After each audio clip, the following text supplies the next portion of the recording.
Kidney వ్యాధి బాధలతో బాధపడుతున్నటువంటి వారికి కిడ్నీకి సంబంధించిన మందుల ప్యాకేజీని అందించినటువంటి ఘనత కేశినేని శివనాథ్ చిన్ని గారు.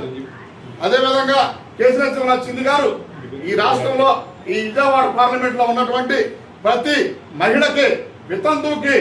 బ్రతుకుదల కోసం 4 కోడల మధ్య బ్రతకడానికి 4 గ్రాముల బళ్ళునిచ్చి వారికి కుటుంబాన్ని నిలబెట్టిన పెద్ద కొడుకు, వారి ఇంటి పెద్దన్న కేశినేని శివనాథ్ అన్న. అదేవిధంగా ఎంతోమంది వితంతు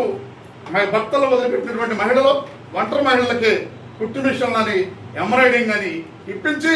వారందరికీ కూడా మిషన్లో సప్లై చేసి ఆ ఇంటికి పెద్ద కొడుకు అయినటువంటి కేశినేని శివనాథ్ చిన్ని గారు ఇవన్నీ ఎంపీ గారు కాకముందే చేశాడు. ఇంకొకటి చెప్తున్నాను, కొలకలపూడి శ్రీనివాసరావు గారు, ఇవన్నీ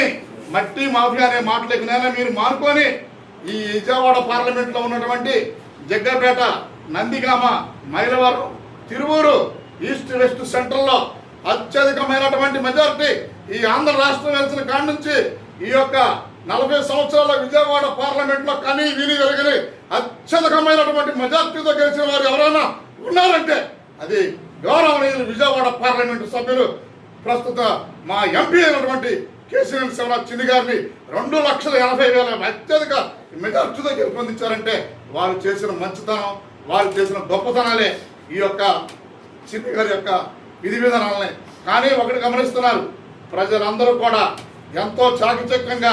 ఎంతో తెలివిగలిగినటువంటి సొసైటీ అంతా కూడా గమనిస్తుంది చిన్ని గారు ఏంటి, కొలకలపూడి శ్రీనివాసరావు గారు ఏంటి అనేది. దాన్ని మీరు దయచేసి గమనించి దీన్ని మీరు ఇంతవరకు ఆపలేదు. ఇంకొకటి కూడా చెప్తున్నానండి,